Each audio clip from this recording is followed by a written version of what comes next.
మానవులారా, మీ లెక్కల గడియ దగ్గరకు వచ్చేసింది, అయినా నీకు మసీదుకి రావడానికి బుద్ధి కలగటంలా. ఇన్ని సంవత్సరాల నీ జీవితంలో ఎప్పుడైనా ఆయన ఆరాధన 5 పూట్ల నేను నమాజ్ చదువుతున్నాను అని ఆలోచన ఉందా? శుక్రవారం ఒక్కరోజు వస్తావు.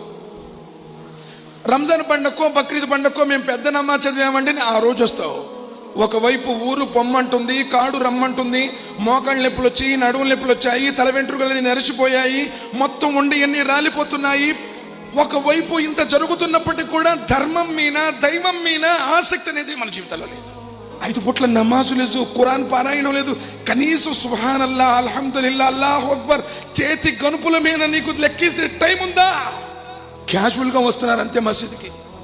అసలు చదివే నమాజులో నేను సంపూర్ణత ఉంది సార్.